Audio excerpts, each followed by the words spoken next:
That looked like a chipmunk. Let me get ready. I got to do my exercises before the shows. No, I got to. Okay, well, Jason does his exercises. We'll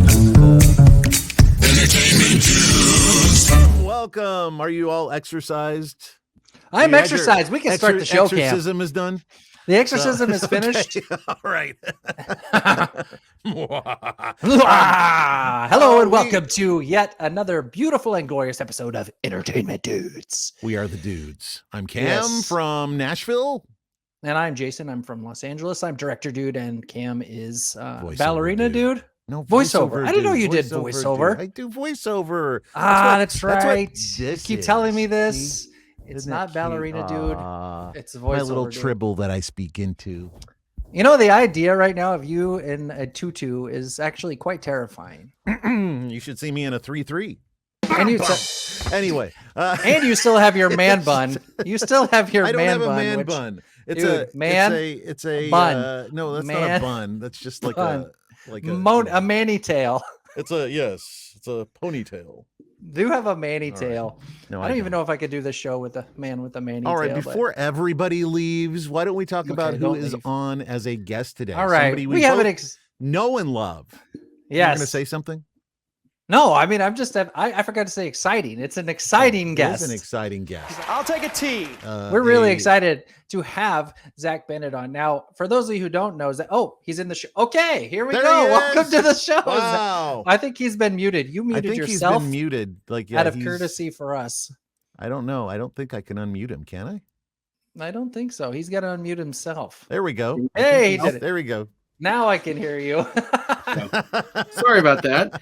I got so excited. I was waving my hands around and I unclipped my microphone. I pulled it out of the USB. So I hate it when that happens. I don't even know which microphone I'm talking into anymore. But if you guys can hear me, I'm good with that. So we Zack, hear you good. You're a multimedia superstar. What are you doing right now? What's currently on your plate? Aside from unplugging microphones, I'm a ultimate multimedia superstar who cannot handle a microphone. Apparently, no. I am. I am the assistant program director at WSM Radio in Nashville, Tennessee, which is the oldest radio station in Nashville, and more famously, the home of the longest-running radio show in the world, the Grand Ole Opry, the Air Castle of the South. The Air Castle of the South. If you've ever driven through Nashville, Tennessee on Interstate 65 and seen that glorious diamond-shaped antenna, yes, that celebrated just recently its 90th anniversary of being erected just a couple months ago, and it is still going strong, and it is a sight to behold, man. And to know that my voice comes out of there just still blows my mind. That's an honor, man. It's yeah. I mean, that's radio royalty right there. That station, still a 3-letter station. You hardly have any of those anymore. I mean, I know it stands for We Shield Millions. It used to be millions. Insurance, right? Yeah, it was started by the National Life and Accident Insurance Company in 1925, and it was not necessarily put on to sell insurance. It was really put on as a community service to Nashville to be the first radio station. It was actually the son of the owner of the insurance company, or the son of the president of the insurance company, who was a radio nerd back in the very early days of radio, and convinced his dad and the company to fund this project with the idea that if the radio station goes on the air, then we can eventually use that to sell more insurance. And that's exactly what happened. And so the insurance company owned it until 1982, when it was taken over in a hostile takeover by another insurance company. They sold it to the company that still owns it today, in lineage. Not technically, there's been some corporation changes over the years, but it's still the same lineage. But it was the Gaylord Broadcasting Company at the time, now known as Opry Entertainment Group. So here we are. Still in Opryland? Are you still in Opryland Hotel? Yes.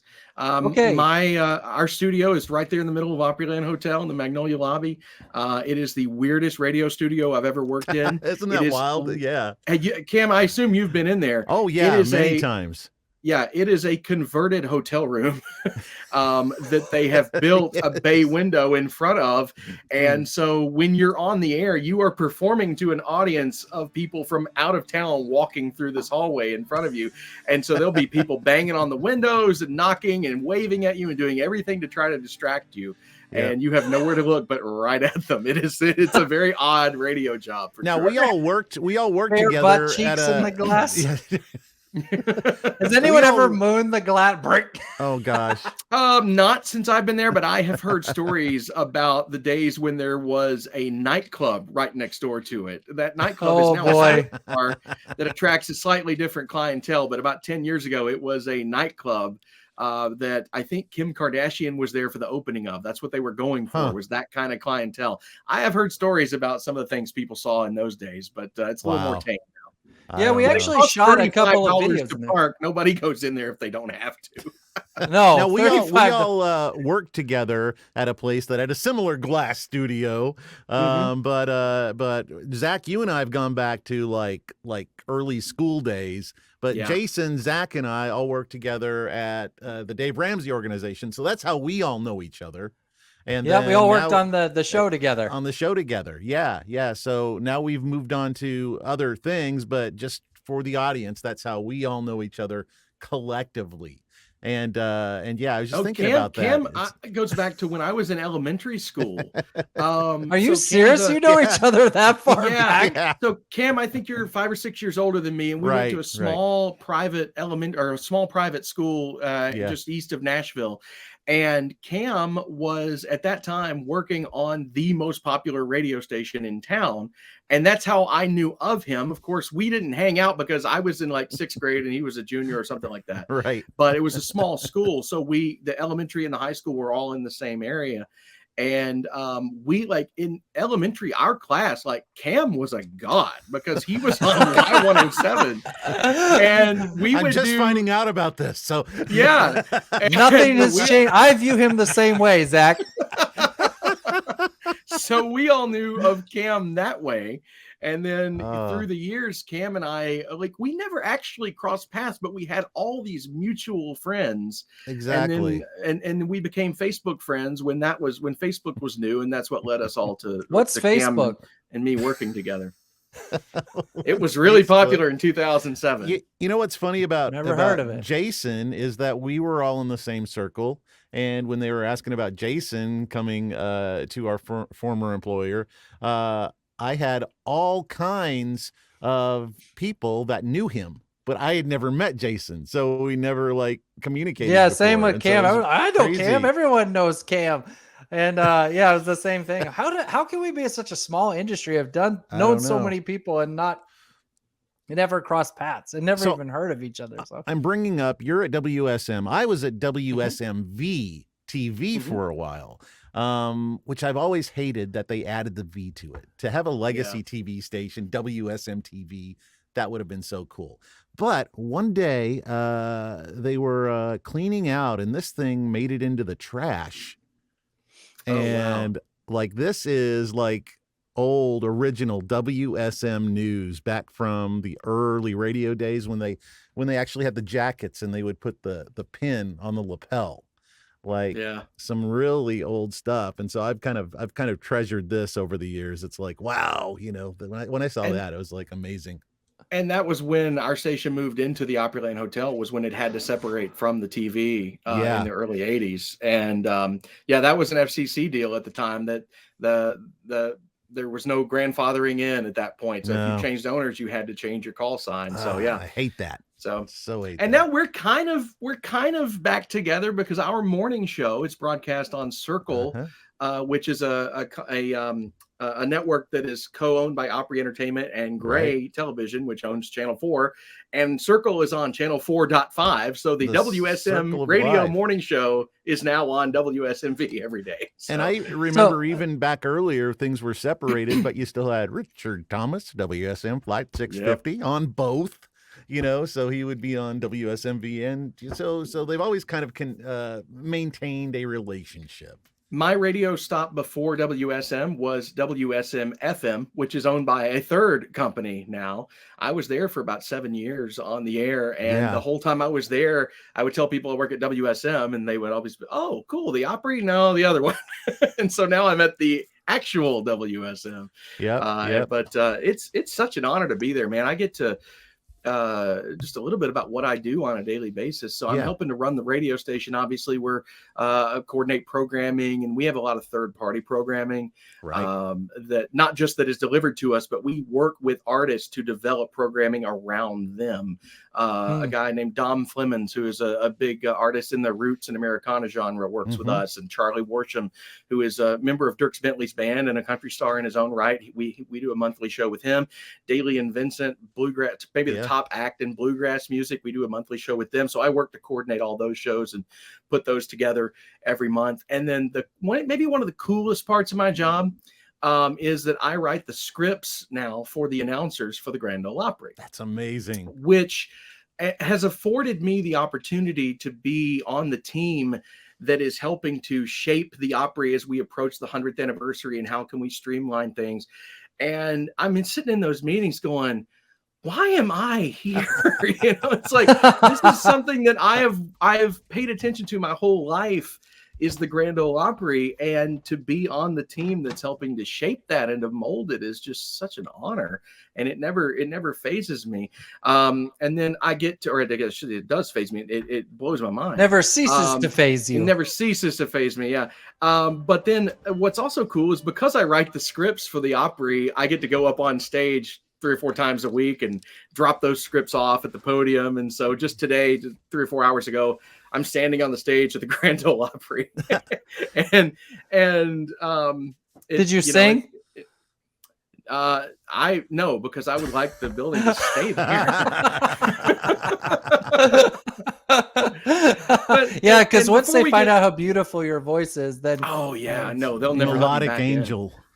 Yeah. I had there's such a cool memory of mine that's associated with that too, because 20 years ago I was on Wheel of Fortune as a contestant on that stage at the Grand Ole Opry. No way. The host, yes. Yeah, I was.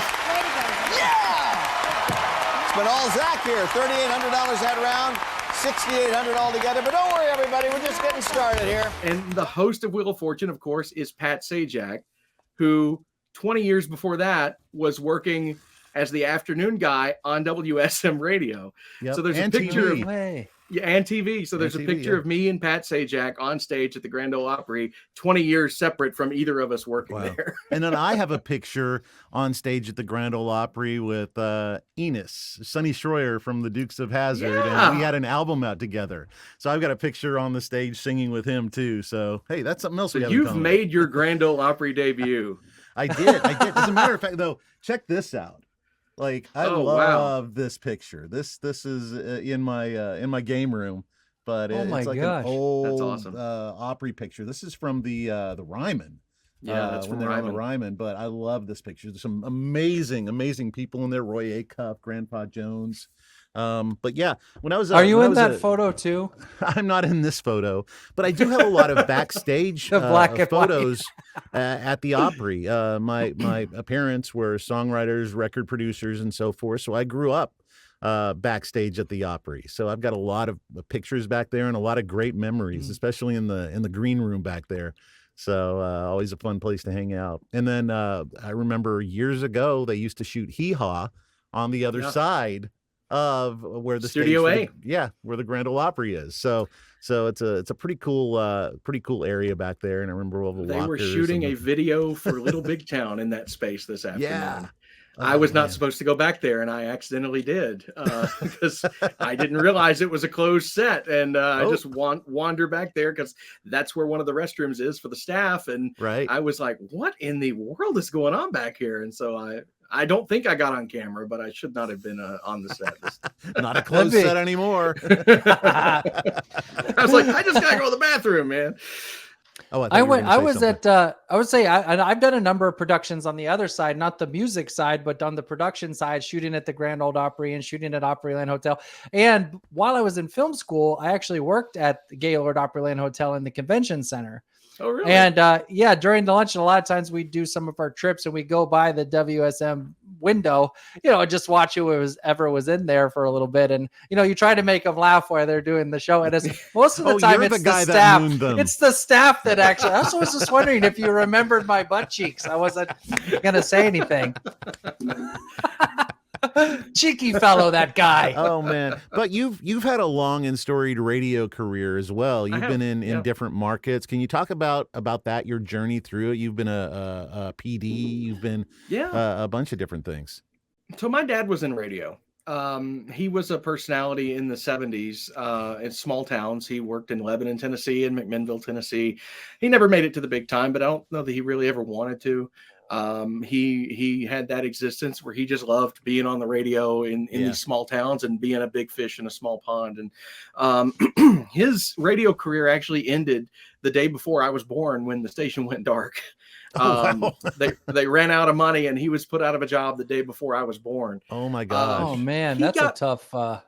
Yeah, he got back into it. That station would eventually come back online. It's WCOR in Lebanon, Tennessee. It's about 20 miles east of Nashville. And he would eventually come back for like a weekend gig in 1989 or 90. By that point, that was about 10 years later. And that was my first real exposure to it because he let me come to the station with him. And he really wanted to show me where he had worked before I was born. So I got to go in there. And that was my first exposure to it. Flash forward 10 years later, that was my first radio job, was at that station at WCOR in Lebanon, Tennessee. WANT is the FM side. And so I would run the board for football games, and they would let me talk for 15 minutes, play music before a football game started or something to get from the top of the hour until 12:15 when the pregame show would start or whatever. Right. So I had very limited experience. Well, the next year I was at Volunteer State Community College, right across the street from Cam's house. And I went in there and I was a student, and I saw an ad to be a production assistant intern with the Tennessee Titans radio network. And this is right after the Titans had gone to the Super Bowl in the spring of 2000. And I was a freshman, so I couldn't even get any practicum hours. I couldn't get any internship hours out of it, but I applied for it anyway, and they brought me on. And so I worked for free. I didn't get paid. I didn't get any college credit. I just wanted to be there. And I just soaked it all in like a sponge with the Tennessee Titans radio network the summer after they went to the Super Bowl, when they were the hottest thing in town. It was a big, big deal in Nashville at that time. So that eventually led to working at Titans Radio. I became the studio producer of their broadcast 2 years later. I worked at the station after the Titans thing ended. I stayed there as an air personality on their classic hit station. They changed the format to sports talk, and I was there to help launch that sports talk station, which still exists in Nashville, 104.5 The Zone. I was there on day one, helping get that thing off the ground. I went to Huntsville, Alabama for 4.5 years and was a program director of a sports station there and assistant program director of a news station. That led to working for Dave Ramsey. I was there for 11 years, but the whole time I was there, I was also on the air on stations, various stations here in Nashville. I'd bounce around for 2 or 3. And I was doing that so I was on the air every Saturday morning. I had a full-time job during the week, a 9 to 5 or 8 to 5, whatever it was.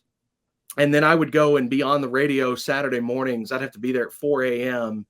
and I was on until 9. And I would be on not only in Nashville, but I was syndicated across like 30 markets on the Westwood One syndicated format. So I would do the breaks for Nashville. How did you start that show? What was your opener? Do you remember? No, it was just a music shift, but it was on a syndicated network. So Westwood One syndicates formats to various stations. This was a classic country syndicated format. And so it was a station that just played 24-hour classic country music. Got it. But my shift was Saturday mornings. And so I would record that from Nashville, and it would be digitally distributed to 20 or 30 markets. I was on in San Francisco and Atlanta and New Jersey and New Hampshire. I think Vermont, we had a station, North Dakota. And a lot of those we would have to do weather inserts. And so they would get to that point in the log. And so I would do like 4 or 5 weathers for 4 or 5 different parts of the country. And did you read those? Yeah, it was all from like an RSS feed into our software. So all I had to do was just open it up, and for every market it was different. So I would do Bowling Green, Kentucky, and it was like from the News Center 13 Weather Center meteorologist John Dobbs says tomorrow we're going to have sunny sky, whatever. And then I would do the next one for North Dakota. I'd be like, from the News Center 4 Storm Team and stuff like that. And I would, whichever was the, the media partner in that town. And so it was fun. I enjoyed doing it, but cool. I did that for about 6 years, and it sucks getting up at 4 or 3 o'clock in the morning on Saturday, one day a week, and driving into Nashville and doing that. So I got burnout on it. Burnout. There's tired. a common theme though that we mentioned to everybody in the entertainment industry, and that's we had a guest on a long time ago called named Shun Lee, and he brought up that the root word of passion is actually paseo, which means to suffer. And I think we've all had a passion for this industry in one way or another, and we've been willing to, do some early hours or taking, some things that basically exhausted us. We were willing to suffer for it. And it's just because it's something I don't think that ever leaves your blood. You're just, always have got to have a foot in it, a hand or a foot. When I left, excuse me, when I left Huntsville and took the job up here with Ramsey, I was like, I'm done. I'm toast. Huntsville burnt me out, man. It really did, because I was not making much money, and I was the program director essentially of 2 radio stations. I was the traffic reporter on mornings and afternoons. I was also working as kind of the assistant engineer because we didn't have one. So I was helping him. That is a lot. And I was not making any money, but that's where I met my wife. So it worked out. It was a good stop. So you did get paid, just in a different kind of way. Yes. That's a good way of looking at it. But we provide different sorts of payments here at these radio stations. But I told my wife, I was like, I'm done. I'm not doing this anymore. Well, she worked for Cumulus. She continued working. That's where we met, was at the radio station in Alabama. When we moved to Nashville, she got transferred to the same job here and for the same company. And 1 year to the day later, I was like, I need to get back into radio. I need to perform. I couldn't stop. Exactly. And that's how I got back in the door, was through my wife helping me get the job.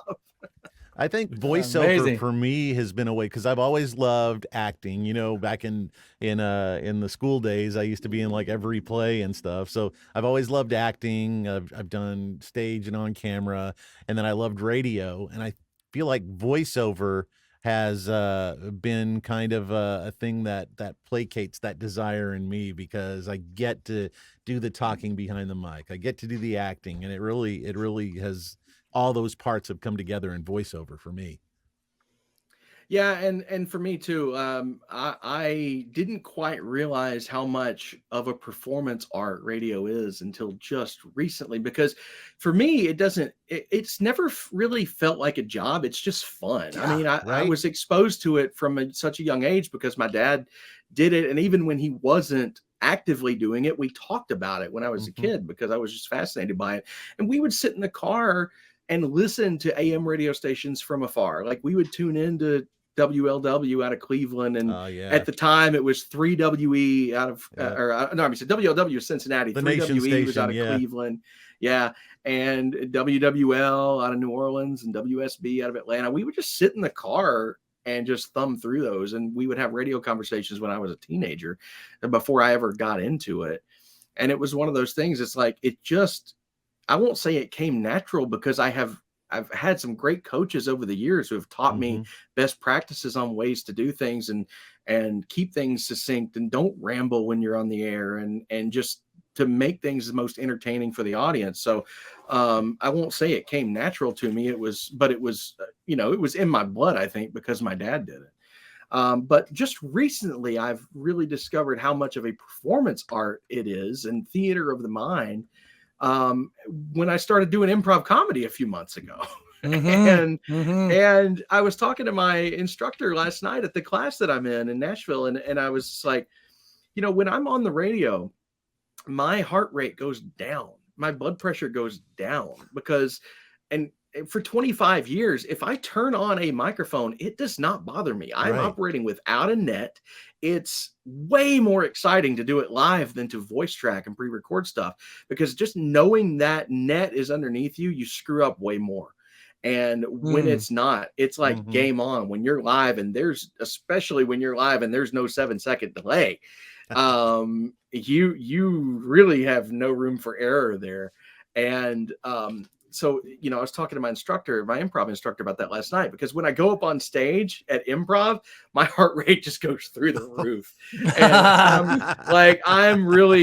I am so nervous, and blood pressure goes up, and I'm so afraid that I'm going to fail because I don't have that net underneath me. And I'm like, but I've been doing this for 25 years. Exactly. The difference is people can see me now. And my wife said, well, maybe it's helped that you're in a studio that's got a big window in it now where people can actually see you. And yeah, maybe it does. That's Maybe radio. Radio actually, I looked at as a training ground almost for everything else, because it is seat of your pants. There's no net. So I have no doubt that your radio experience is helping you in improv. I mean, there's things you can take to the table, I'm sure, from that experience. You know, that it'll probably also help in your writing too, whenever you're putting together those shows, because if you're improv, you're thinking story. If you're thinking story, you begin to understand how to tell even better those stories, you know? Yeah. And I mean, a lot of what I write is for the Opry is, you know, I mean, it's commercial copy and things like that, but it's like this week in country music history. And I'll go back and search for things that happen, you know, on this date in history, and have to reword that and write it. And then it's just, you know, it's in the announcer's hands at that point, are they actually going to read it word for word or not? But, and so I'll listen to the Opry. I'm actually missing a show right now to be with you guys. But this is, you know what, though? I don't have to listen to it. I'm just that like into it that I want to listen to it when I'm at home. My boss is like, dude, do not listen to the Opry when you're at home. He's like, you can't do anything about it. Come in the next day and listen to the air check. That's, you know, that's fine. Like, was it there? Now, I had heard, I don't know if you've heard the same thing, but it was a family member from Hank Williams who said that I Saw the Light was actually written about the light on top of the tower. They'd be on tour, they'd be coming home in the bus, and they would see the light flashing, and they always knew they were close to home. And so as you do in songs, you always make it a double entendre, but I've heard that was WSM was actually the inspiration for that song, because they'd be out on the road forever and the light started flashing, and it's like, we're homeboys. So it wouldn't surprise me. There have been so many songs written about our radio station. It's crazy because of the role that the Grand Ole Opry and WSM has played in the history of country music, but the history of Nashville. I mean, this station is so woven into the tapestry of the reason Nashville is Music City, USA. Without WSM, Nashville would not be known for what it's known for. So when WSM started, it was 2 months after the station went on the air that the first Grand Ole Opry was held. It was called the Barn Dance back in those days. It got the name 2 years later to be Grand Ole Opry. But because of WSM's reach and the signal that, especially when in those days when there was no other RF interference, it boomed everywhere.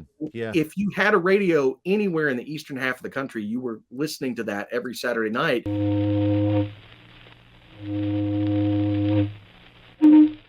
This is the solemn old judge, George D. Hay, of radio station WSM, the home of the Grand Ole Opry down in Nashville, Tennessee. Because it was playing this old time music that you wouldn't hear anywhere else. And the reason that the Grand Ole Opry got its name is because the show that preceded it on WSM was opera music. And the host, was it really? Yes, it was selections from Grand Opera. And so George D. Hay, the founder of the Grand Ole Opry, came on and said, folks, for the last hour, you've been listening to Grand Opera. And from this point forward, you're going to be listening to the Grand Ole Opry. And that's where the name came from. It was just, I always wondered how that name came from, because it doesn't make any sense when you're like, what the heck? No, it doesn't. And so 100 years later, here we are, 98 years later now, here we are with it still. But people would listen to that station from all over the country. And that drew them to Nashville to want to be on the Grand Ole Opry. They would come here just to get on the radio. And some engineers from the radio station decided they would start up a recording company to record these artists when they came. And it was called Castle Records, named in honor of the Air Castle of the South, which was the nickname for WSM. And so the first recording studio in Nashville was because of WSM's existence. I'll hold you in my heart till I can hold you in my arms like you never. So I said this to my boss, a guy named, his name is J. Patrick Tennell. I think you know him, Cam. Mm-hmm. He said he knew you. Yeah. But, no, we know each other. Yeah, great guy. So he great guy. One of the best bosses I've ever had.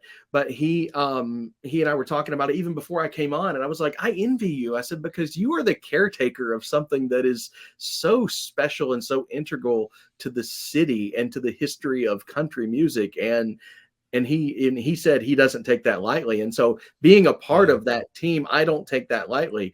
We understand the future of AM radio is bleak. We know that. And we're more than just an AM radio station now. We have 3 streaming stations. We're really working with the Opry to do more on the digital side. And so that's where our future lies, is in the digital arena. And we've got some, I can't go into it, but we've got some really exciting digital things coming up in the next year or two as we approach that 100th anniversary. So we're really excited about it. And to be, but still just the history of that station and to be associated with it is just incredible. I really hope, no matter what the future of actual signals and frequencies, all that is, I really hope that tower and that building stay protected and are gonna stay there as a monument, because it's just driving past that, it's just like, there's a sense of pride being in Nashville and seeing that, knowing the history behind it. Even they used to have train tracks by there. Yeah. And the train would go by it every day, and they would broadcast. Yeah, they would broadcast the train whistle on the radio every day to let people down the line know what time the train came through Nashville. WSM presents a unique broadcast each afternoon at 8 minutes past 5 o'clock, when the first Pan-American passenger train passes WSM radio tower. They would literally do that. And so there are songs written about that as well. It's we still have the equipment that they use to broadcast that is still at the transmitter site. I saw it a couple months ago when I was down there. So it's such a legacy, man. And just to be a part of it. I mean, when I was working at Ramsey, our office was just a couple miles from that tower, and I'd drive by it every day and look at it and just marvel at that, because it is a cool looking tower, for one thing. There's only 4 or 5 of those left standing in the world. And it's not just, it's not your standard radio tower. It's shaped like a diamond. Yeah, it's like 2 towers that are, one's upside down and one's right side up, and they make this diamond. Yeah. WLW has another one. Yeah. But ours is taller, so we take great pride in that. Zach, we really appreciate your time. It's been awesome having you on the show. And of course, we're going to follow you on Instagram, and we're going to listen to you on the radio. This has been another exciting episode of Entertainment Dudes. I'm Jason Crossman, Director Dude. I'm Cam Cornelius, Voiceover Dude. And I'm Zack Bennett, the Guest Dude. And this is Entertainment Dudes. Oh, man, that was fun. We're going to have to do this fun. Let's do this again next week. I think so too. Okay, I'll make time in my schedule. All right. I think what we need to do is, even if we have another guest on, we just suddenly pop Zach up. He can close the show, and then he just disappears. Awesome. He's our official show closer. This has been Entertainment Dudes. Wow. Great, man. Thank you.